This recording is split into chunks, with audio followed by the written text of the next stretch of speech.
Заробляють на волонтерки, що ви заробляєте на волонтерки. У мене ще є запитання. Ви тут щось зробили, так? І вони варили собі там широчку і добренько ширялися з інсулінових шприциків. Ви грантоєди? Там діти спали, 8 дітей, тут діти кругом. А тут трупи лежали від бандери. Рашисти якось. Знайома, да, історія? Ось У нас хлопців так не били, як били мене. Племянник офицера-ракетчик в России. Вот как жить с этим? То він із цьому у лоба дуло автомата на проєкт. Я не знаю, як ми вижили, навіть я є. Просто програємо або відбудову. Я нікуди не збираюсь тікати і буду до останнього тут. Минули роки, і почалася війна, вже така потужна. І як вже безпосередньо ми перейшли до того, щоб запустили цю історію. Ми з Ростиславом приїхали в Бородянку, і якраз буквально десь після звільнення, і побачили, що завали оцього будинку, який там авіаудар був, ну там розбирає щось там, не знаю, біля 5 ДСНСників. 5. Так, всього на всього 5 людей, так. І я в собі відчув це бажання піти з ними там розбирати. Так. І я кажу Ростиславу, слухай, от я переконаний, що от у людей є це бажання. Кажу, давай ми з тобою от просто зробимо там форму, там, запустимо на таргет, самі там десь її порозпоширимо і подивимося, як люди будуть реагувати. На добровольці, які просто приїдуть розбирати, допомагати тут ці завали. Він це все зробив, запустив, і далі ми просто реально були шоковані, тобто тисячами людей, які постійно додавались туди і готові були приїжджати, щось робити. А Ростислав, він мені казав, що він, в принципі, цими темами займався. Так, так. А ви з ним бізнес-партнери, друзі? Ми з ним і друзі, і бізнес-партнери. У нас дуже багато, ми багато років з ним А реалізовуємо. ти сам зі Львова? Я львів'янин, так. А, я щось ніколи не цікавився. Да, я львів'янин, але Ти львів'янин, він з Трускавця. Я просто чому хочу сказати, що більш крутої теми я ще не чув для реінтеграції. Тому що коли на деокуповані території заходять люди з Львову, з Трускавця, неважливо, з західної частини України, і починають, в тому числі і американці, яких я бачив, і поляки, і хто завгодно. І заходять на ці території і починають там відбудовувати, починають спілкуватися з людьми. Все, кращої історії для реінтеграції просто бути не може. Ті мають відчути, реально, те, що ти кажеш, ті мають відчути, що на них не байдуже. І поспілкуватися з цими людьми, як зрозуміти. Всі мають зрозуміти. Я ж там кандидат наук, і я якраз вивчав дуже великий цей досвід відбудови, підйомів націй, тобто як нації піднімаються. І потрібно зрозуміти дуже важливу річ, що найбільшим ресурсом будь-якого народу є не нафта, там, не золото, там, не ще щось, а виключно віра. От у японців в них взагалі немає ні нафти, там, ні території, нічого. Але от народ вірить там в конкретні речі, і вони тому в топі світу. Тобто віра є найбільшим взагалі ресурсом людини. І це стосується як в особистому житті. Якщо людина в щось вірить, вона викладається на це, вона йде до цього. Так само і народ. І оця солідарність, оця небайдужість, оцей приїзд, нехай він там на 2-3 дні до тебе хтось приїхав і просто він настільки тобі дає це натхнення. Люди, ми це вживу бачили. Ми бачили, коли ми перший раз приїжджали, люди, уявіть собі, сім'я, яка втратила все. Вони роками будували дорогий будинок. І в них немає нічого. Все згоріло, майно, все, вони... Це люди, які ні в що не вірять. Вони, повірте, там не мають ілюзій, що колись їм щось вернеться. Тобто вони демотивовані. І це абсолютно позначається на їхньому способі життя. Вони не шукають нову роботу, тому що вони подавлені, вони не створюють якісь там ідеї, там ще щось, вони не беруться. Саме сумне, що частина з них думає, що це оці біндєри зробили. Так, такі теж є. Але так чи інакше, коли до них просто приїжджають хлопці, дівчата, починають їм розбирати там ці завали, вони настільки починають вірити, що, я кажу, я бачив таку історію, вони за 3 місяці відбудували свій будинок самостійно. Вони починають відчувати і розуміти, що знищили ті, а відбудовують якраз. Так, але вони, в першу чергу, вони відчувають, що вони на них не байдуже. Оце ключове. І тоді їм самим стає на себе не байдуже. Тобто вони закатують рукава, вони починають шукати там якісь можливості, вони починають включатися. Тобто люди надихаються цим. і те, що до них приїхали. І в нас, до речі, теж була дуже класна така історія до паливної кризи. Ми зробили такого бота. Люди туди писали, там, приїжджайте, там такий-то будинок, там, ми от живемо, нам треба допомогти з цим. І люди у нас просто на сайті знаходили ці оголошення і приїжджали своїми машинами. Потім вже сталася паливна криза, і люди вже просто не могли навіть заправитись, навіть якщо в них і були кошти на заправку. Але квітень місяць, дуже багато в нас там, я пам'ятаю, жінка якась нам пише, каже, хлопці, вже до мене 20 людей приїхало мені допомогти, там напишіть, що вже не треба, щоб до інших їхали. Каже, мені вже тут все розібрали, там і стіну підрівняли, тобто, кажу, тобто, настільки ми були от вражені тим, що люди самі навіть готові були їхати. Більш цікава теж історія. Ми працювали з архітектурною інспекцією, а вони виконують яку роль? Вони повинні встановити ці збитки і оприділити, що буде з цим будинком, чи його треба зносити, чи все-таки його можна ремонтувати. Але об'єм роботи колосальний, і вони кажуть, а ви можете знайти експертів, оцінщиків, які готові робити цю оцінку безкоштовно і передавати її нам, щоб ми її там... Ми кинули клич за тиждень зі всієї країни. 120 оцінщиків зголосилися безкоштовно приїжджати, робити ці оцінки і передавати в архітектурну інспекцію. І ми передали їм контакти цих людей, і вони контактували. З одного боку, кажуть, що держава нам не допомагає. Нам допомагають організації, підприємці. З іншого боку, я бачу, що є і народні депутати, які там створили окрему цю коаліцію, чи як вона називається? Добробат. Групу в Верховній Раді. Доброго дня. Добрий день. Маріїнський парк, депутат Верховної Ради від партії «Слуга народу», правильно? Як вас звати? Володимир Крейденко. Володимир Крейденко. Володимир, як ви дотичні до Добробату? Ви знаєте, Добробат – це така у нас уже родина. Вона сформувалася з волонтерів, хто відбудовує країну, хто за покликом душі працює на благо країни. Я є амбасадором цього проєкту, і моя задача спілкуватися кожен день з представниками міжнародних організацій, фондів, з послами, з консулами інших країн, шукати ресурси. І країни Європейського Союзу, Сполучені Штати, Канада, вони відкликаються і допомагають простим людям, дають або матеріали, або кошти на відбудову. Ось що мені цікаво. Ви амбасадор проєкту як фізична особа, як депутат, як незалежна людина просто, да? Чи ще в «Слузі народу» у вашій партії є амбасадори цього проєкту? Поки офіційним амбасадором проєкту є я, один депутат Верховної Ради і як заступник голови комітету, профільного комітету з питань транспорту і інфраструктури. Офіційно я один, і я є на сайті, ця інформація про мене є. Стосовно інших депутатів, то вони залучені, вони є частиною міжфракційного депутатського об'єднання, де я є головою, і вона також називається Добробат.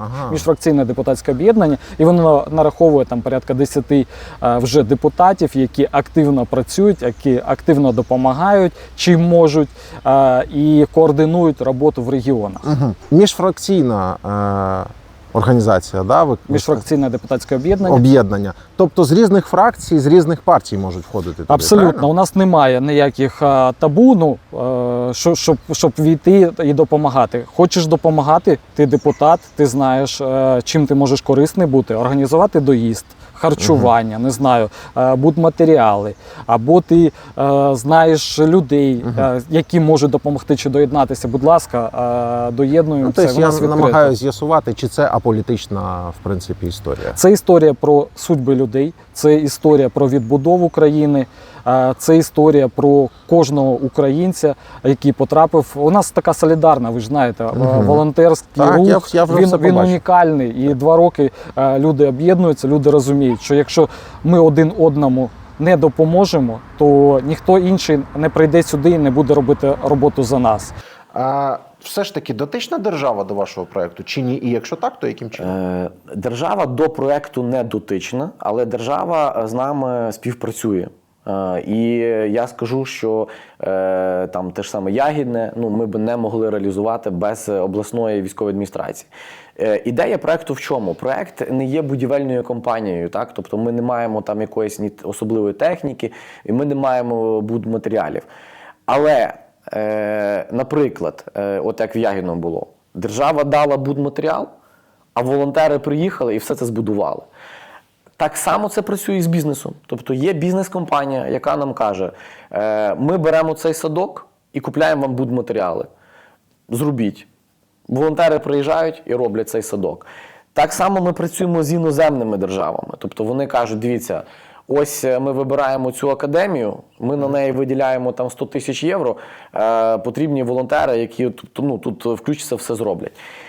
І паралельно є, наприклад, якась професійна компанія, яка там надає складні там роботи, тому що зрозуміло, що волонтер не може таких там складних робіт робити, але волонтери приїжджають і роблять там 80% роботи, наприклад, по відбудові. А матеріал забезпечує там, наприклад, естонський МЗС. От вони зараз теж нам виділили допомогу на відбудову академії. А ви звідки взагалі? Я сам із Київської області. З Київської області. А як ви визвались працювати з Добробатом?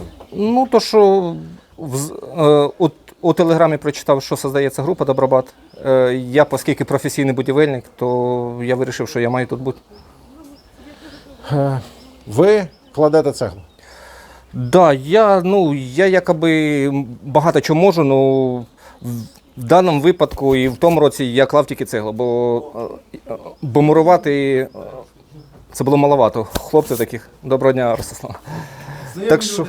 Якби я не знаю, сказав і не сказав, він з першого дня тут є. Так, казав, я вже про це питав, так. Так що от так ми тут і з'явились. Що ви можете від себе розповісти про спілкування з місцевими людьми, про вашу роботу? Ну, дивіться, щоб ви розуміли, от я їхав сюди на 2 неділі. Думаю, 2 неділі там подивлюся, допоможу. Я приїхав, побачив, які тут розвалини, як тут все жахливо, поспілкувався із людьми, за ці 2 тижні ознайомився із ними, поняв їхні гори, і я прийняв рішення, що я тут залишусь. Я до Нового року майже був тут. І зараз знову тут? І зараз, так, ми весною з Сашком Тарасенком вирішили, що будемо розпочинати знову відбудовувати. Тільки в нас була ініціатива, щоб це розпочати це відбудовувати з самого нуля, щоб ті люди, які дуже-дуже вже постраждавши, якби про їх трохи забули, ми вирішили, що треба їм відновлювати. Я вам можу лише... І тому ми тут. Я вам можу лише подякувати за те, що ви робите. Від всіх. Я переконаний, що зараз вже в коментарях досить багато подяк і побажань вам найкращих. Якщо хочете від себе, може щось сказати з приводу того, що сталося, і з приводу того, що тут відбувається, будь ласка. Я скажу так, що по Ягідному за Добробат, що на Ягідному Добробат показав, що ми можемо все, що ми, не маючи велику кількість професійних будівельників, ми зробили ціле село. Тобто ви виходили, ви бачили криші, ми позалажували, ми на Лісовий 5 будинок зробили для військовослужбовців, половину будинку. І зараз ви бачите, це вже 4-й будинок наш за 1,5 місяця. Тобто ми робимо велику роботу, вже хлопці будуть це розпочинати кришу.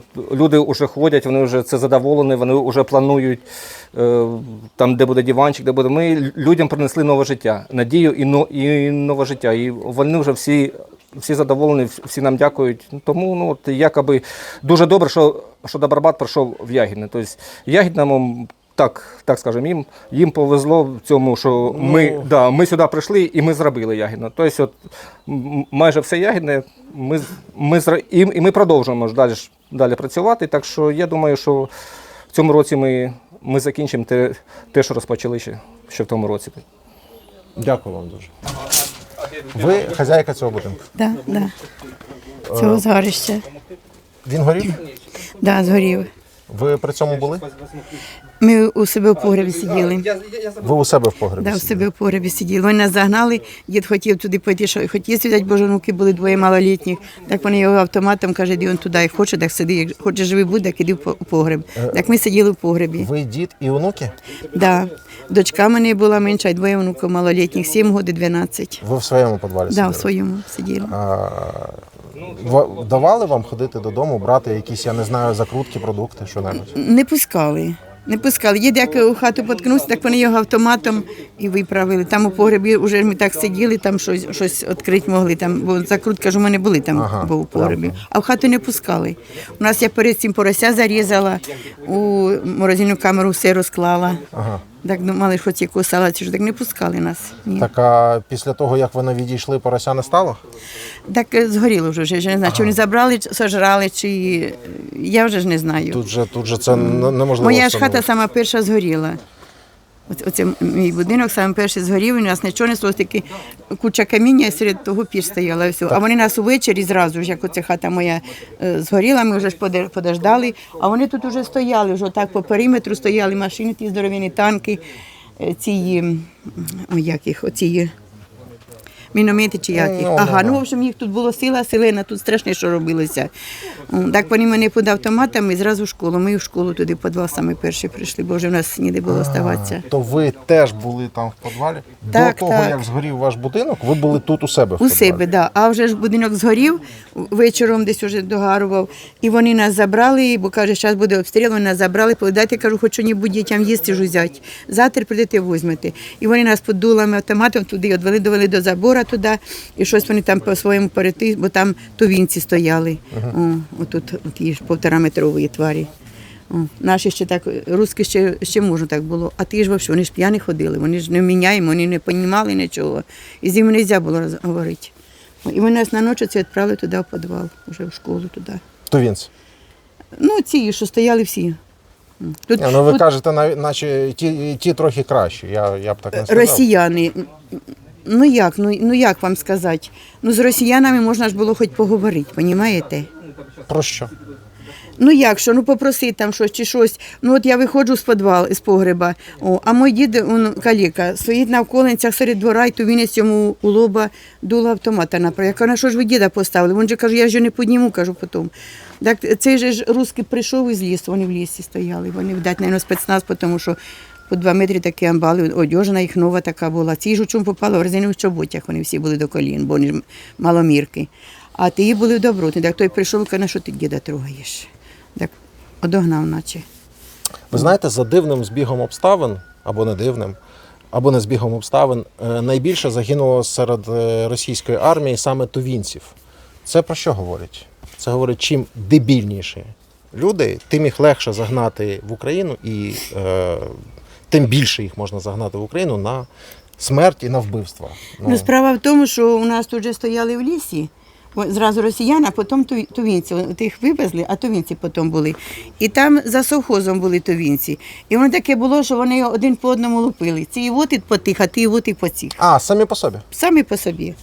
Молодці. Стояли, от і от. Ми, звісно, радувалися. Ви не пам'ятаєте, які це підрозділи були? Ні, я не знаю. Мене зразу хата по голові як ударила, так я пам'ять усю потеряла, я не пам'ятаю цього. Я не знаю. Ми вже почули дуже таку страшну і велику розповідь про підвал і про те, як... Да, там страшно. Я не знаю, як ми вижили. Я не знаю. Чи то нас Скоріш за все. сохранило, чи...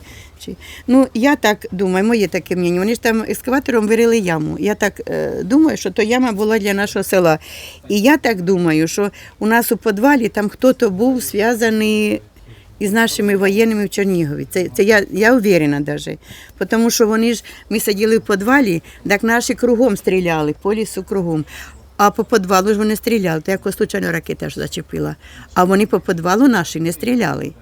А потім вже таке дійшло, накалена обстановка така вже була. І тут наші почали обстріл сильно і все, почали стріляти, і така пішла там заварушка, що почали швидко збиратися і тікати. Навіть автомата одного під стінкою як і сліджені, не іграшкові такі. Так навіть забулися автомати. Вони так швидко нас двері закрили, загнали, закрили, підперли і самі повтікали. Ми вже бачимо, чуємо, що то техніка гуркоче, і вони повтікали. Так я так думаю, що хтось передав нашим, що хлопці швидко приходьте, тому що все село буде в ямі. Бо яма була добра така викопана. І це я знаю, це саме точно. перед приходом наших Да, саме перед була приходом викопана наших. яма. Да. І я уверена, що то вона для нас була. Ми сиділи в підвалі, Ви думаєте, ми вони як знали, що вони будуть відходити і Да, збиралися вони з всіх нами розстріляти? прикривалися як живим щитом вже. Так, тому що наші не стріляли по нас і по їх. Вони прикривалися нами як щитом. А потім вже ж, мабуть, відходили, так вже хотіли нас туди вкласти все село. А там не тільки село було, а Чернігова були ж, ховалися з города, у село тікали люди.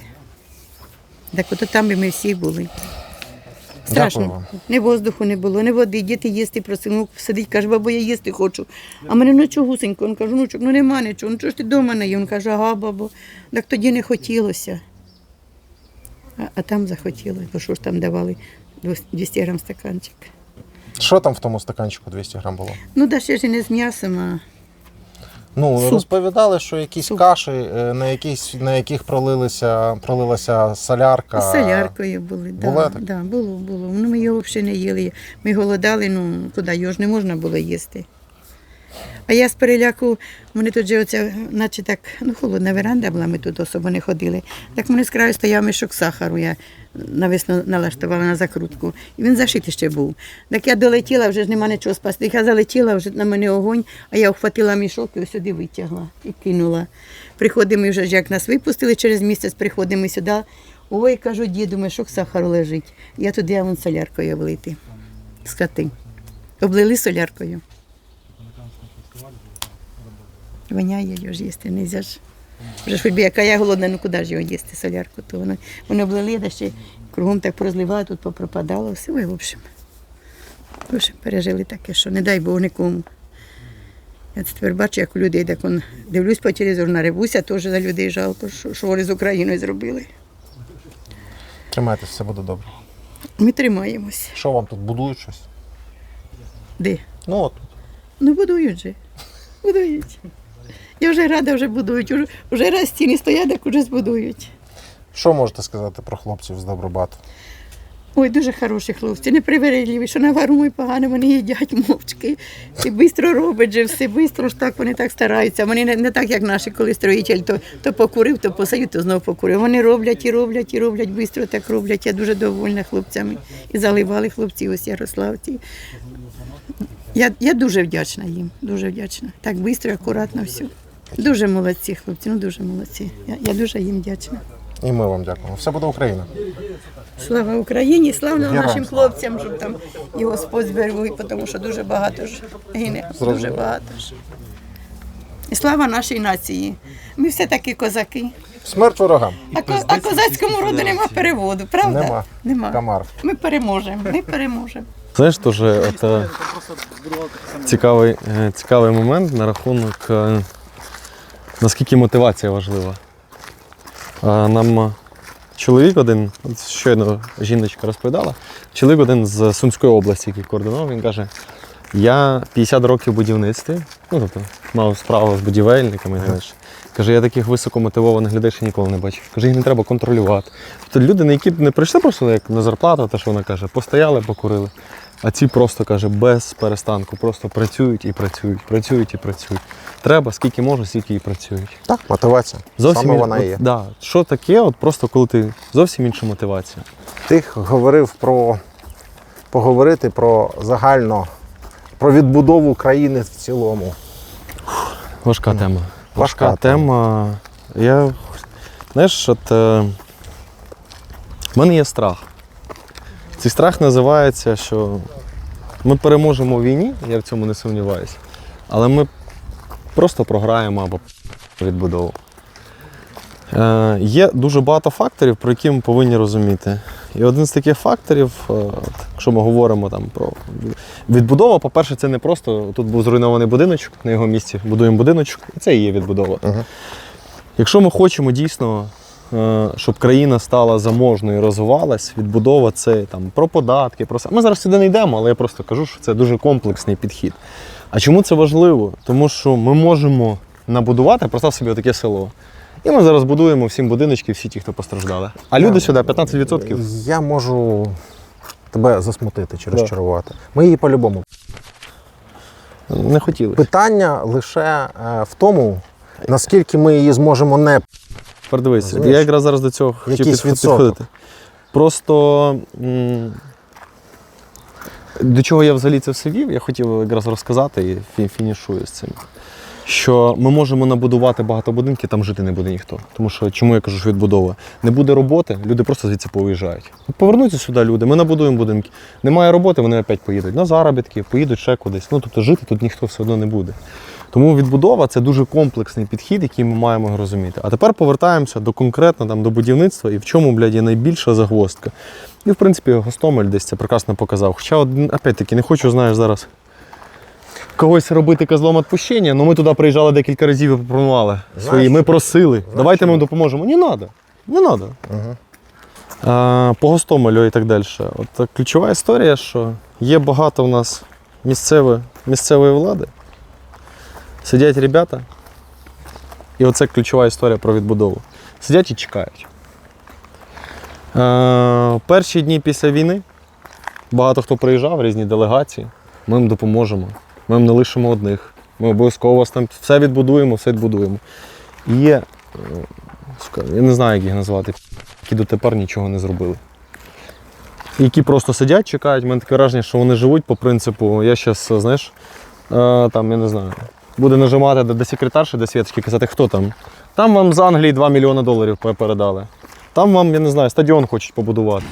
І ніхіра не відбувається. І я знаю міста, в які ми заїжджали з перших днів, і там дотепер нічого не відбувається. Тому що вони досі сидять і вони вважають, що хтось прийде і хтось їм побудує. Причому вони дуже не хочуть, коли їм приходять, вони палки в колеса вставляють, бо вони нам це робили. Коли ти знаходиш кошти, ти приходиш відбудовувати, вони роблять все, щоб ти ще й не відбудовував. Тому що вони нікуди не зникнуть. Ну, я все Просто ж таки... питання в тому, скільки буде таких, як ви, Питання трошки в іншому, насправді. Я все ж таки надіюсь, що зараз у нас є ворог, є Путін, і 90% нашого ресурсу сконцентровано на цьому. Ну, з ним я все ж таки надіюсь, що потім стане, мені так здається, я не знаю, я вірю в це. Можливо, опять-таки дуже наївно, що от... Якщо ми з таким запалом, як ми зараз воюємо з Путіним і боремося з цією агресією, кинемось там, не знаю, в боротьбу проти корупції і всього іншого, можливо, у нас вийде. Ми так кинемось. Ми то і будемо далі відбудовувати і робити те, що ми робимо. Але ти ж розумієш, яка буде історія на кінці війни. З Путіним все зрозуміло, з рашистами все зрозуміло. Це очевидний ворог. Війна закінчується. Всі одночасно вдягають вишиванки. Я нічого не маю проти вишиванки, це так просто приклад. Всі одночасно починають співати гімн, і всі одночасно починають розповідати, що саме вони найбільші патріоти і зробили найбільше. І серед тих людей, які будуть власне це все співати, будуть і ті, про які ти говориш. Да. А оскільки у них ще є ресурси фінансові, якщо хтось спробує їх якось покритикувати, одразу будуть писати про те, що той, хто їх критикує, він якась погана людина, або його хтось замовив. Ось чому це історія надзвичайно складна. Але все залежить від нас. Вона дуже складна. І я тому кажу, найбільше, от в мене є особисто такий страх, що ми якраз її саме через десь от таких, блядь, по-іншому їх не назвеш. От чого я найбільше боюсь? Ти ж розумієш, що ми не впораємося самі без допомоги міжнародної спільноти. Ну, тобто Україна сама не вигрібе. Так, не вигрібе. Ну, давай. Так. Ідемо далі. Є, не знаю, там план Маршалла, не Маршалла, назвемо його типу так. Буде він план так Маршалла. зветься, план Маршалла. А тепер представ собі, є фонд, або, наприклад, представ собі бельгійський фонд, чи от Латиші, дають нам 4 будинки. А ми, зараз, секундочку. А ми не 4 будинки будуємо, а будуємо 2. Латиші кажуть, ну ви що, взагалі охерели, блядь? Ну, ребята, ви, блядь, самі в себе крадете, блядь, ми вам допомагаємо, а ви ці деньги? Та пішли ви нахер. Так зроблять бельгійці, так зроблять американці, Ну так. так зроблять і все. Ми будемо, блядь, 10 років просто рачки лізти, блядь, до воєнних показників. Ми ніхіра не зможемо зробити. І от саме тому в мене є найбільший страх, що через декілька які, блядь, зроблять історію, як з яйцями в Міноборони, ми просто, блядь, залишимося просто самі. А самі ми просто не вигрібемо, блядь. І я це, блядь, просто прекрасно бачу. Маленький такий нюанс. Я не буду зараз влазити, я там не хочу, що ми можемо це взагалі вирізати і так далі. Історія. Всі міжнародники нам дають кошти.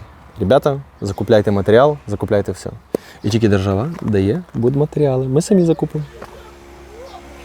Ну, то есть, як вони закупляють, що вони закупляють. Ми не знаємо, ну, дивіться, нам окей, нам приносять ці будівельні матеріали. Ми не наполягаємо на цьому. До речі, з всіма міжнародниками ми кажемо, нам просто будівельні матеріали привозити, самі можете закупити в них. Є, от, фінанси.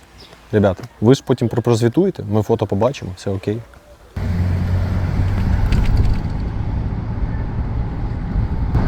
Це Чернігів. Давайте представтесь. Тарасенко Юрій Петрович. Докала Олексіївна. Хто ви? Завідувач дитячого садочка номер 4 Калиненька, Центру розвитку дитини. І ви? Пашковська Тетяна Олександрівна, завгосп, садочка номер 4 Калиненька. Дуже приємно, Володимир блогер. Скажіть, будь ласка, ви чим займаєтесь в Добробаті? Волонтерством.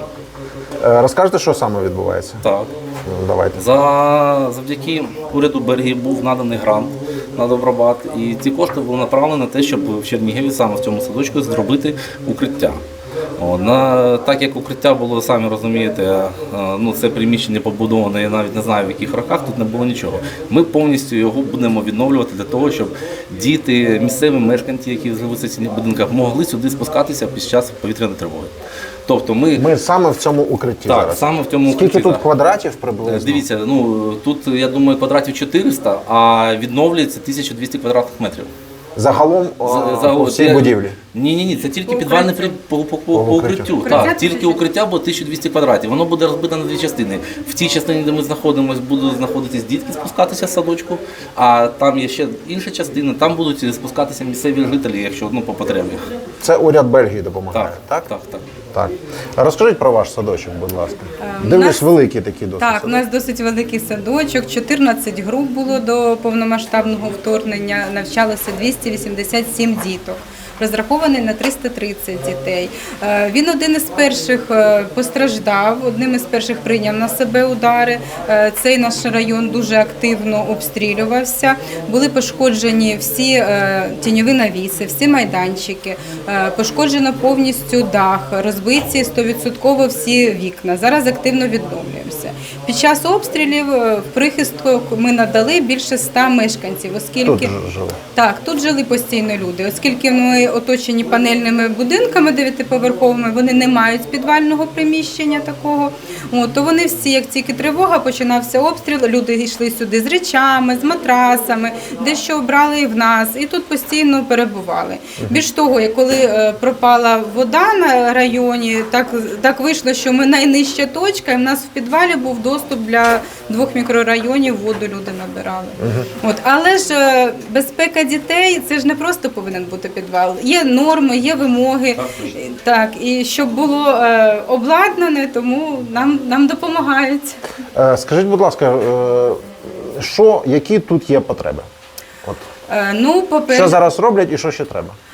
По-перше, це облаштування освітлення, вентиляція, підлога, пониження ґрунту, заміна дверей, щоб відповідали нормах, облаштування виходу з приміщення, для того, щоб ми могли найменших діток приймати від 2 до 3 років, буде додатковий вихід пробитий в плитах. Так, додаткові аварійні виходи, ремонт каналізаційної мережі, бо воно в такому незадовільному стані протікає, щоб цю всю вологість прибрати, повністю будуть мінятися старі всі ці комунікації. Коли почне функціонувати? Я думаю, що ремонтні роботи, вони так у нас активно просуваються, декілька місяців, і, можливо, на вересень ми зможемо приймати діток. Ми плануємо до 15 серпня вже підігнати так, щоб воно працювало вже нормально. До 15 серпня? Так. Тобто всі будівельні матеріали вже замовлені, навіть вентиляція, яку треба чекати, вже замовлена. Тобто або щось завезено, а інше вже замовлено, все вже проплачено, тому немає ніяких питань з приводу того, що там більше затягнеться чи ще щось. А такі відновлення стін, ви ж бачите, що вони відбуваються постійно, тобто ми працюємо над цим. Уже мережа електрична, вона майже зроблена, я думаю, що наступному тижні вже все запрацює повністю, там може залишитися підключення вентиляції, тому що, самі розумієте, вентиляція такі, що може десь щось треба буде змінювати, здвигати, тому що ми знаходимося під землею. А так, в принципі, все рухається по плану.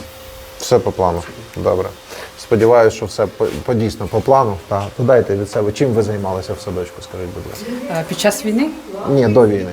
До війни я працюю в садочку, відповідаю за збереження енергоресурсів, тобто тепла, опалення. А під час війни що почали робити? Під час війни? Під час війни, так розумієте, війна зненацька нас всіх застала. Ми помітили так. Буквально 23 лютого, так, ми з дівчатами нашого садочку облаштували підвал. Стульчики занесли, так, на всяк випадок, бо слухи ж різні ходять, розумієте? А 24-го ми прокинулись, я живу у цьому районі, від вибухів, бо у нас, як виявилось, це перша лінія вогню була. Епіцентр тут рядышком. Дзвонять люди і кажуть, що чи можна до вашого підвалу? Тому що так виявилося, що будинки, 9-поверхівки, немає підвальних приміщень. Або закриті, або затоплені. Куди людям йти? Тим і займалася, що спитала дозволу у керівника, запустила, і люди в нас жили. Ходила сюди, за порядком дивилась, щоб де нічого не розтягнули. Тут і готували, і спали, да? Все те... Люди? Да. Так. Люди тут були і лежачі люди, були і хворі, і дітки. Це був жах. Все збереглося. Тетяна Олександровна у нас дуже скромна. Вона займалася волонтерством. Їй передавали, привозили з Західної України машини. Вона їздила, координувала, де люди більше мали потребу. Також приймала участь, годувала і військових на передову, хлопців готували їжу, їсти, годувала людей. Так що у нас Тетяна Олександровна герой. Їсти годували, тому що хлопці стояли, можливо, ви чули, висота Бобровиця. От там же ж взагалі, як перший день, початок війни. У мене просто сестра, її чоловік був колишнім контрактником, спілкувався з воєнними хлопцями, каже, дівчата, хлопці голодні. Який солдат голодний буде? Обстріли, не обстріли, те, що вдома було, готуєш, бахнуло, присів, далі готуєш. З каструлями, син у мене каже, мама, ти всю кухню граєш, тому що, ви представте, бак. Готували, організували з дівчата наші з садочку, повара, вихователі. У людей назбирали півлітрових баночок, борщ зварили по порціях. Були хлопці-волонтери, які відвозили на позиції. Таким займались. Не в підвалах не сиділи. Коктейлі Молотова робили, скажу вам чесно. Робила з хлопцями і показували, як кидати і все. Розумієте? Тому що, це моя країна, моя земля, у мене син, у мене батьки тут. Я нікуди не збираюсь тікати і буду до останнього тут. Тому ми і переможемо, бо українці неймовірні. Нема ні малейшого сумніву, що ми не переможемо. Ви знаєте що? Ще нам всі будуть завідувати. Добробат той допомагає щось вам чи ні? Звісно, це ж вони роблять. Да, звичайно. Волонтери приходять, у нас тут і кирпич виносили, і сміття виносили. Ми дуже вдячні Добробату. Це неймовірна допомога. Добре, я вам дуже дякую. Якщо ви хочете щось від себе ще додати, будь ласка. Ми вам дуже дякуємо. Сподіваємося, що з допомогою волонтерів, таких благодійних організацій, які нам допомагають, ми скоро відновимося, в нас буде лунати дитячий сміх. І дай Бог, щоб укриття нам все менше і менше було потрібно. Я чув, що вам ще столи якісь тут треба. Треба нам, так, нам меблювання, розумієте, укриття – це не тільки стіни, вентиляція, каналізація. Це основа, але укриття – це наповнення, щоб діткам було тут чим займатися. Як знімати, розряджати таку психоемоційну напругу їхню від спускання, від цих тривог. То це треба і іграшки якісь сюди. Іграшки повинні відповідати стандартам. Вони повинні митися, не набирати якусь там вологу. То це якісь і покриття, щоб можна було послати, щоб там машинку елементарно дітки могли попускати, столи, за якими можна позайматися, харчуватись. Таке, допомога нам ще, наповнення будемо потребувати. Вони кажуть, ці з Добробату кажуть, що ми зараз зробимо, подякуємо за те, що зробили, і, можливо, вам ще допоможуть. Можливо, будемо спілкуватися, будемо неймовірно вдячні, будемо просити, будемо малювати з дітками малюнки вдячності з колективом. Це, гарна ідея, стіни десь розмалювати дитячі. А у нас ось, бачите, підготовлені. Дивіться, бачиш, є такі стіни, а є тут шпакльовані стіни, на яких діти можуть спускатися і під час повітряної тривоги малювати, їм дадуть там, може, якісь мілкі, і вони будуть малювати. Тобто це в всіх приміщеннях є такі стіни. Супер. Вони гладкі, рівні, все. Ви прораб, правильно?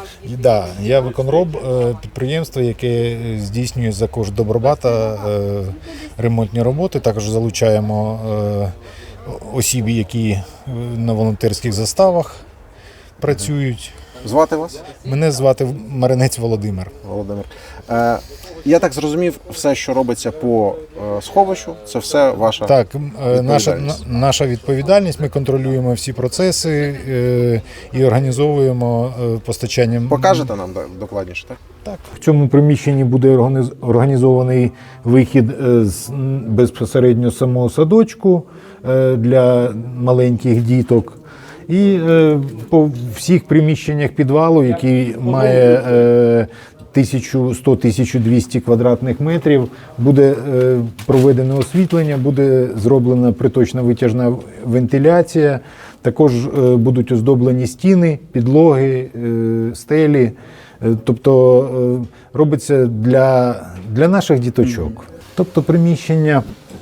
Тут такі здорові є досить приміщення. Це буде технічне приміщення, тобто будуть приміщення, в яких буде зберігатися питна вода, продукти харчування, якісь кроваті, стільці, тобто для розміщення технічних деяких моментів. Так, працюють ось дівчата, хлопці працюють. Добрий день. Виконують поставлені завдання. Ну, дуже роботи немало, але будемо сподіватися, що на 1 вересня діточок садочок прийме. І більше всього хотілося, щоб воно не знадобилося за призначенням. Я тільки зараз зрозумів, що Добробат займається сховищем, так? Так. І ось трохи ще про будинкову територію. Сам садочок це хтось інший робить, правильно? Так, це інший фонд робить, японський, так? Японський фонд, Вітри світу, організація, вони нам відбудовують верх. Ну, як ви бачите, без іноземної допомоги дуже важко. Розкажіть про прибудинкову територію. Крім підвалу, ми будемо робити повністю всюди по периметру гідроізоляцію підвалу, тому що все старе, все тече. І ще у нас є підходи до укриття, це асфальтні доріжки, але так як бачите, що тут стоять 4 дерева, які дуже великі, я так розумію, що вже 2 роки завідувач має папіри на їх знесення, але не було, я так розумію, коштів в бюджеті. І от було засідання. На що їх зносити?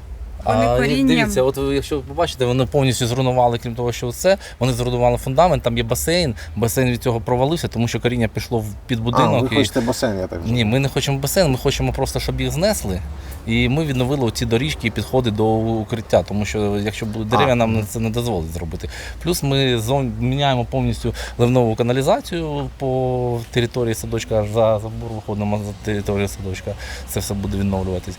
То ці тополі коли було засідання об'єднання Добробату тут в Чернігові, то приїхали сюди представники Добробату, і за їх сприяння було дуже швидко вирішено питання про знесення цих дерев. Я думаю, що вже на цьому, може, наступному тижні вони вже приберуться, і ми займемося, відновимо це все, що запланували. Ну, це ми на правильному шляху чи ні? Так, ми на правильному шляху. Це такий комплексний підхід до відновлення закладу, до безпеки дітей. Просто дерева жалко. Шкода. Дерева визнані в аварійному стані. Їм вже дуже багато років. Ну, ми обіцяємо, і я вже виконую це. Ми насаджуємо, он маленька яблунька. Посаджена в правильному місці. Ще за підтримки бельгійського уряду ми будемо встановлювати тут генератор, якраз де ми стоїмо, щоб повністю під час аварійного відключення електроенергії, щоб приміщення укриття могло спокійно себе працювати з освітленням з усім. Ні, ну круто. Дякую вам. Так, ще один представник Добробату. Як звати вас? Дмитро. А ким ви були, скажіть, будь ласка, яку посаду займали? Заступник голови обласної військової адміністрації, а коли війни не було, обласної державної адміністрації. Якої саме? Чернігівської саме, де ми знаходимося. Так. І зараз ви не на посаді? Ні, зараз ні. Зараз ви просто займаєтесь теж Добробатом? Ну, звичайно, так. Да. Член команди. Що робите? Все, що потрібно для відновлення, організаційні моменти. Ну, ми сьогодні знаходимося в садочку, який якраз фінансується один проєкт урядом Бельгії, інший фінансується японським проєктом, а робить Добробат. Тобто треба така синергія і в інших проєктах, бо якщо ми будемо чекати від бюджету чи від когось іншого, довго чекати. У мене досвід міжнародного співробітництва і великі контакти є, і ми зараз поглиблюємо цю роботу, щоб у нас в кожному. Ви розумієте, укриття – це не тільки безпека, а це і про економіку, бо коли з цього району батьки не можуть віддати дітей в садочок, в якому немає укриття, вони не йдуть на роботу. Коли вони не йдуть на роботу, не працює економіка. А в країні має працювати економіка задля нашої перемоги. І це реально такі проєкти, якщо вони будуть, я впевнений, що вони будуть і надалі з допомогою Добробату і інших проєктів, але я думаю, що це буде надалі працювати. Ну, ви як людина, яка, я так розумію, займаєтесь більше комунікаціями, так? Що ви можете сказати? Нам будуть допомагати далі? Я хочу сказати, що нам будуть допомагати. Від нас залежить, наскільки сильно нам будуть допомагати. Ось ми побули сьогодні на різних об'єктах Добробату, до них нема питань, нема якихось там скандалів чи чогось іншого, бо люди приходять, роблять і ми маємо результати.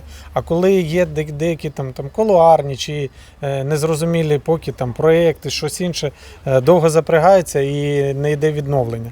Тут ми бачимо реальний кейс від слова до діла. Тобто поговорили, визначилися, знайшовся там уряд Бельгії, зокрема тут, який допомагає, знайшлись японці. І треба ще когось знайти. Тут, до речі, є басейн. Ми сьогодні поговорили з завідувачем. Можливо, потрібно поговорити з ФІНою, з Федерацією міжнародного плавання, які можливо ФІНа, Міжнародна федерація ФІНа. Вона називається Міжнародна федерація плавання. Переговорити з ними, написати їм листи для того, щоб вони профінансували басейн. Це і про здоров'я, безпека, здоров'я і економіка. Це якраз комплексний підхід. І я думаю, що міжнародні партнери будуть фінансувати, коли побачать у нас комплексний підхід до всього. І чесність і звіти. Чесність, звіти. Ви ж кожен день в телеграм-каналі Добробата можна побачити звіт. От відкрився об'єкт, було, стало. І так треба робити всім. Так само, якщо всі будуть працювати, то фінансування не зменшиться, а можливо і збільшиться. І ми над цим працюємо. Дякую. Я навіть можу додати, що ти знаєш, як працює, як успішні кейси. Ти робиш один, закриваєш, вони кажуть, давайте далі з вами. Вони дають ще на 2, наприклад, об'єкти і так далі. Тобто вони не проти? У нас була компанія, приватна компанія, взагалі IT-компанія, називалася там Roommate Group. Вони були просто одними з перших. Вони взагалі планували один об'єкт. Ми з ними відбудували одну школу. Вони побачили, як все працює, фото до, фото після. Вони настільки були задоволені, що вони віддали весь, як там правильно називається, не весь прибуток, але там, якусь частину від прибутку вони віддали повністю на відбудову через Добробат. Ми з ними відбудували вже декілька шкіл, там щось 4 вже школи ми з ними відбудували. Тобто ми з ними робили в Бородянці там лікарню і так далі. Тобто ребята побачили, і для них, і так само для міжнародних донорів, вони бачать, що поки хтось говорить, ребята працюють. Сказали – зробили. Сказали до 15 серпня. Зробили до 15 серпня, а не пропали там в липні і непонятно де і коли вони будуть. І дуже важливо, що уряд Бельгії профінансував не тільки саме об'єкт Чернігові, а також це і в Сумах, і в Харкові. І я сподіваюся, що надалі будемо працювати і з урядом Бельгії, і з іншими урядами задля того, щоб такі проєкти були. Дякую. Я від себе можу додати, що, звісно, всім подобається, особливо міжнародним партнерам нашим, коли все працює швидко, зрозуміло і прозоро. Але просто з нашого боку не всі хочуть працювати швидко, зрозуміло і прозоро. І от тому відбуваються такі проблеми. Да. Це Новосілки, правильно? Новоселівка. Це Новоселівка. Новоселівка, так. Да. Я бачу, що це один з найбільш постраждалих населених пунктів навколо Чернігова, правильно? Так, так. Тут просто їдеш і досі все зруйновано, досі дуже багато... Нас авіабомбами ж закидували. У нас тут була лінія оборони, стояла перша танкова, і от вони зверху закидували нас і літаки. Тобто тут було, бомбили всім, чим можна було. Постраждали всі. У нас немає ні одного будинку, який би не постраждав. Авіабомби тут саме? Авіабомби, так. Да. Ну і 150-ки, 152-й калібр у мене прямо сюди влетів, все зруйнував, і ця стіна впала, і там кімната впала, погріб обвалився. А потім 152-ка, от сюди я скидую зелень уже за це я. І третя пролетіла, пробила фронтон, вилетіла на вулицю і наробила там біди людям. Ви бойовий медик. Так. Розкажіть, будь ласка, про свій досвід. Ну, ви з 14-го року бойовий медик? Да, з 14-го року я була в Айдарі, потім мене забрала 128-ма бригада, бригадна розвідка. Я була там 1,5 року у них, потім мене у 14-му році я попала в полон в Луганськ. Я пробула 24 дні, мене обміняли, але, мабуть, у нас хлопців так не били, як били мене. Мені поламали череп, мені ламали руки, надо мною здівалися, виводили голою, водили на кладовище розстрілювати. Ну, тому що я не здавалася. Чому так? Чому таке? Тому що я їм посилала їх. Я не здавалася ніколи. І хлопці, коли хлопців хотіли розстріляти, я стала за них. От. І тоді вони стали здіватися. Приїхав Грем Філіпс знімати і привезли труну. Кажуть, давайте її, Грем предложив, це ж Russia Today, предложив, щоб мене поклали в труну. Я сказав, мені все рівно, в чому я поїду додому. Ну, я не знаю, да. Це було жахіття, але я вижила.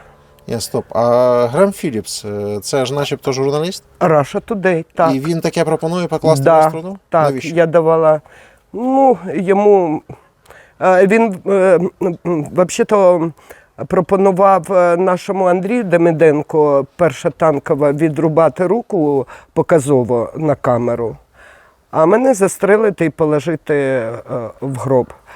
От, він любив ці казні, от, і якби, не знаю, я його не можу журналістом назвати, тому що це просто, чесно сказати, нелюдь. Такі бувають журналісти, Володя. А потім я вже вийшла, мені дали реабілітацію, я побула на реабілітації, а навесні мене забрала 128-ма. І я ще 1,5 року, а потім здоров'я стало підкачувати, у мене пухлина була в голові, вони мене били, в мене був інсульт. Мені дали 2-гу групу. Перед цією вже повномасштабною мені в листопаді прооперували пухлину в голові. І почалася війна, і я пішла на війну. Тому що наші всі пішли. Знову ж були під Херсоном десь? Так, ми звільняли Миколаївську область і Херсонську область. Це в якій ви були бригаді чи підрозділі? Це штурмовий батальйон 11-й.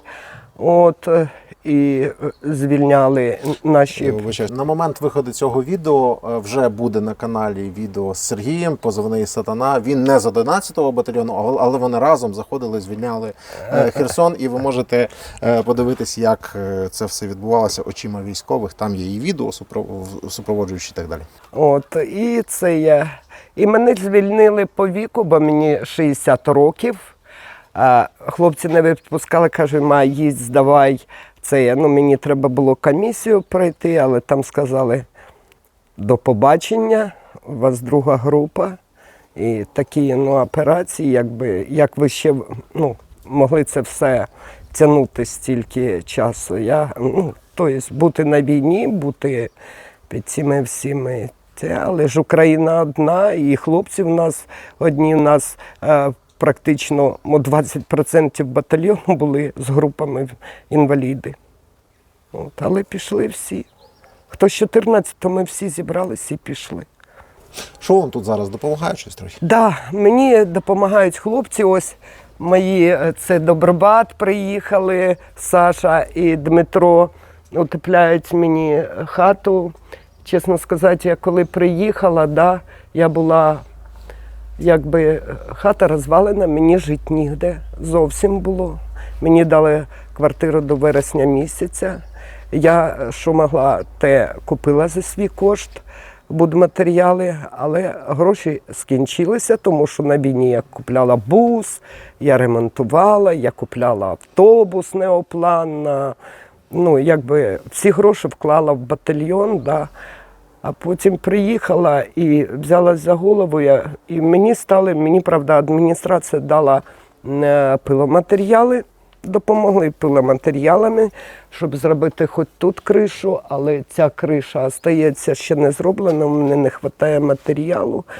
Хоча я вже влізла в борги, я взяла кредит, я у побратима кредит на 86 тисяч, а побратима взяла 90 тисяч, і в мене вже цих грошей нема, тільки пенсія. Якось добудуємося. Це дякую хлопцям, що вони зайшли, вони працюють, вони допомагають. Тому що без них це був віче, реально віче, коли ти приїжджаєш з війни, і люди в селі, вони відбудувались, не допомагаючи армії, живши своїм життям, неначе війни нема. А не за одного військового вони зовсім не вспомнили. У нас три загиблих хлопці, які віддали своє життя, їм теж нічого не допомогли. Є хлопці, які вже по року в Бахмуті, їм теж нічого не зробили. І коли я стала ходити по кабінетам і казати, люди, слухайте, то на що ви кричите «Слава Україні», «Слава ЗСУ», Приїжджає ЗСУ і остається 1 на 1. І благодаря ЗСУ ви можете відстраюватись, ви можете жити спокійно. І на ЗСУ тут же й плюєте.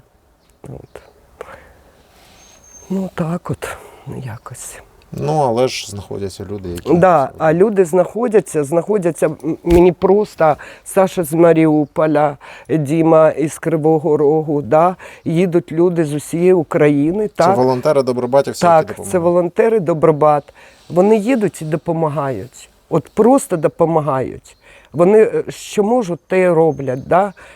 Це мені допомагав теж Добробат, бо можемо. Ось зараз Добробат заїхав, хлопці заїхали, приходять друзі, приїжджають військові, які теж щось допомагають. Отак якось і відстраююсь. Хлопці, ви звідки, представте? Кривий Ріг. Як звати вас? Дмитро. Дмитро, а ви? Маріуполь. Олександр. Якщо що, ви не в плену. Переживайте. Я просто стільки дивився, що просто... Нет, дело в том, что сейчас моя территория в оккупации, я так сильно не хочу, чтобы... Мы вас заблюрим. Да не, я хочу, чтобы видели. Я просто адрес не скажу, а пусть видят. Я ничего не стыжусь, у меня все нормально. Хлопці, розкажіть про вашу роботу. Я кришами займаюся. Взяти чи що мікрофон? Ні, я потримаю. Хорошо. Я допомагаю. Я дахи роблю. Дахи там, фасад можу зробити. Я в Добробате, можно сказать, с самого начала. И в первый заезд я не поехал. Я медиков... Нет, это здесь. А так я только он образовался, мы в Парк Счастья в Гостомеле. Первый выезд я не поехал, я медиков возил. Мы разбирали медицинскую гуманитарку на армию, на тероборону. А со второго заезда я, в общем-то, и в Ягодном в мае был один заезд, а потом 6 июня и дочка записала лечение. Вот это хорошо лечит. работа, лечит. Да. Дочка вас записала в Добробат? Да. А у меня и дочка волонтер. Відволікається. Но она сейчас в Польше. Да. Їх таких. Да. А вообще дома с ума сойти можно. Я в том году даже, я рыбак, я на берегу моря живу, и вот мне семья говорит: Саша, купи удочку. А у меня до такой степени тошно, что я даже... А в этом году уже фидер купил, уже удочки купил, уже начинаю отходить. Все в З порядке. Маріуполя коли виїхали? Точнее, я уже 5 лет на пенсии, я пенсионер. Мне 60 будет вот через 2 недели. Приезжайте. И вот у меня дом на берегу моря. Ну, в каком селе, я не скажу. У меня там 60 литров кальвадоса стоїть. А, ні, ну тим більше не треба казати. Ну ви не пересікались з Руснею? Как? Пересекался? Ну, конечно, да. Я на выезде проехал 17 ДНРовских блокпостов. Як вони себе поводили? На каждом блокпосту раздевали, осматривали синяки, телефоны осматривали, машину шмонали у меня. Я вывозил с собой товарища, он сейчас воюет, снайпер под Бахмутом, с семьей. И вот обсматривали все, ни одного блокпоста. Даже потом, когда мы начали ездить, вот Загальцы, Ирпень, Бучу, и на наших блокпостах я читал ребятам лекцию, как нужно осматривать автобусы в военное время. Наши улыбнулись, добробатовцы, полный автобус здоровых мужиков с рюкзаками. Под эту марку можно что угодно. Но сейчас оно попустило. А они, нет, я не скажу, не били, но осматривали досконально. Просто досконально. Все. Машину, нас, ну, мы 2 мужчины были в машине. На каждом блокпосту раздевались, плечи, пальцы. Ви що розкажете про, як ви сюди потрапили взагалі? Да, побачив збір в Фейсбуці був. Ну і поїхав зразу, та й все. І давно ви тут? Ну, з червня місяця минулого року. З червня місяця? Да. Рік. Ну, люди з різних Їздимо місць. туди-сюди постійно там. Людей стільки вже побачили, що це пережили стільки. В Ягідному теж були? Ну, звичайно. Ми там 21 дах зробили. 21 дах? Ну так. Да. Ще зараз там будуємо. Вся географія України зібрана в Добробаті, по суті. Так? Я розумію. Да. І не тільки України. У нас Ягідному. У нас і американці були в Ягідному. З Каліфорнії Річард був, з Австралії був, Сонячної з Данії. Каліфорнії. Річард з Каліфорнії? Що ви Yes, робили? of course. Да. Yes, 70, of course. и ему было 74 года. Он, Кожного ранку он вставав, в 60 займався лет зарядку зробив. бегал в Париже марафон. И он мне, мол, тебе 60. Бостонский Я, мол, марафон. такой. Я говорю, а кем ты отработал? Он, ну, там инженер, программист. Я говорю, а я 40 лет отработал машинистом тепловоза, поезда водил. Говорю, посмотрели бы, какой ты в 60 был. Згоден? Ну а что, не так, что ли? Я на Ильича отработал, блин, надышался всего на... Ну, згоден, Ну, так, короче, так, да. так, це- Да. З Польщі хлопець теж був, Матей. Да, от такий це чудовий. вообще золотой человек. Він просто тут реально Сейчас- помирав у нас. Вот сейчас он Реально так служит, набирает віддавав просто душу боевого і сили всі свої. опыта. Вот Да, он, он ему- служит зараз. он в Польше, В Польше Польше Польша служит. повернулся, да. Они там много сейчас учатся воевать. Они видят, что какие соседи рядом. И они идут, ну, наверное, как это, передподготовка, наверное, так Ви це больше. пояснюєте, бо Русня подивиться і скаже, що вже Польща на них вже йде, збирається. НАТО вже. Ну, а я думаю, если станет плохо, Польша зайдет и поможет. Они нам сейчас роднее, получается, чем звісно, родственники що роднее, наши, звісно, що чем роднее. наши бывшие родственники. просто такі У тонкі. меня, между прочим, стыдно сказать, племянник офицер-ракетчик в России. Вот как жить с этим?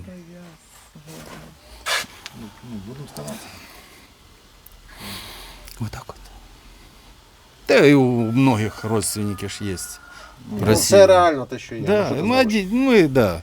Блин, чуть не вырвалось один народ. Прости, Господи, моя душа грешная. Надо 3 раза рот уксусом пополоскать. Можна окремо інтерв'ю записати з ним. Це буде Я пам'ятаю, як ми знайомили, що я кажу якраз за дочкою. Питали, хто як сюди попав. І то хтось там рекламу бачите. Кажу, а ви як попав? А мене дочка записала. Каже, нехер дома сидіть. Іди, щоб тебе херня в голову не лезла. Да, вот так. Так что, с ребятами, с такими... Дома что? У меня мама старенькая, гуляем, конечно, с мамой. Ну, у меня в Киеве квартира, я жене купил квартиру в Киеве. И там на берегу озера мама гуляет. Ну, она и без меня прекрасно гуляет. Ну, да. А с такими ребятами не скучно. Хлопці, я вам дякую дуже. Поїдемо далі, поїдемо на Київщину, Гостомель, Ірпінь. Хлопці, я вам правду кажу. Це так страшно, що просто можна здуріти. Американець? Так. Кожен може інформаційно долучитися до допомоги Добробату. Ну, це просто ваші коментарі, перегляди, репости, просто розповісти знайомим про те, що є такий проєкт, і про те, що до нього можна долучатися. Звісно, що кожен може допомогти і фінансово, всі посилання ми залишимо. І звісно, що кожен може долучитися прямо фізично до цього проєкту, як волонтер. Знову ж таки, всі посилання в описі до цього відео і в коментарях ви знайдете.